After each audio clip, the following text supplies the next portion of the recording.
Hot topic గా మారుతోంది. తమతో 24 మంది ఎమ్మెల్యేలు టచ్ లో ఉన్నారని కేంద్ర సహాయ మంత్రి బండి సంజయ్ బాబు పేల్చారు. అయితే ఇతర పార్టీల ఎమ్మెల్యేలు ప్రజాప్రతినిధులు బీజేపీలోకి రావాలంటే తప్పనిసరిగా ఆ పదవులకు రాజీనామా చేయాల్సిందేనని, ఈడీ కేసులున్న నేతలను బీజేపీలోకి తీసుకోమని స్పష్టం చేశారు. కరీంనగర్లోని ఎంపీ కార్యాలయంలో బండి సంజయ్ మీడియాతో ఇష్టాగోష్ఠిగా ముచ్చటించారు. వివిధ కీలక అంశాలపై ఆయన స్పందించారు.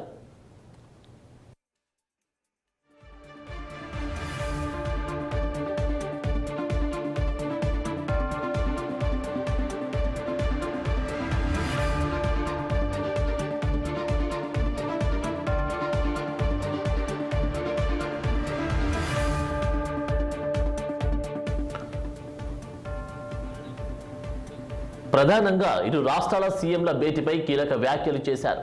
గత కేసీఆర్ ప్రభుత్వం విభజన చట్టంలోని పలు అంశాలకు పరిష్కారం లభించే అవకాశాలు ఉన్న రాజకీయ లబ్ధి కోసం మరింత జటిలం చేసిందని మండిపడ్డారు. ఇప్పుడు ఆ అవసరం లేదన్న ఆయన 2 రాష్ట్రాల ముఖ్యమంత్రులు సఖ్యతతో ఉన్నారని తెలిపారు. చిత్తశుద్ధితో వ్యవహరిస్తే విభజన సమస్యల పరిష్కారం లభించే అవకాశం ఉందన్నారు. ఇప్పటికే కేసీఆర్ గోతికాడ నక్కల ఈ భేటీని అడ్డం పెట్టుకుని మళ్లీ ప్రజలను రెచ్చగొట్టేందుకు ప్రయత్నిస్తున్నారని విమర్శించారు. ఆ అవకాశం ఇవ్వద్దని ఇరు రాష్ట్రాల ముఖ్యమంత్రులు కోరారు.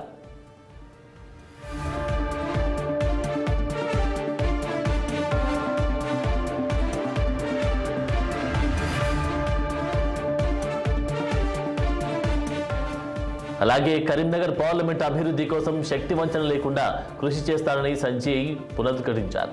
రామాయణ్ సర్క్యూట్ కింద కొండగట్టు, ఇల్లందకుంట ఆలయాల అభివృద్ధి చేస్తున్నట్టు చెప్పారు. Karimnagar Hasanparthy railway line survey పూర్తి అయిందన్న ఆయన అధ్యక్ష మార్పు అంశం హైకమాండ్ పరిధిలోనిది అని వెల్లడించారు. కొత్త నేతలకు అధ్యక్ష పదవి ఇవ్వకూడదని నిబంధన ఏమీ లేదన్నారు. ఒక్కో రాష్ట్రంలో ఒక్కో విధమైన పరిస్థితులు ఉంటాయన్న సంజయ్ ఆ పరిస్థితులకు అనుగుణంగా ఎవరిని అధ్యక్షుని చేయాలనే దానిపై అన్ని ఆలోచించి జాతీయ నాయకత్వం నిర్ణయం తీసుకుంటుందన్నారు బండి సంజయ్.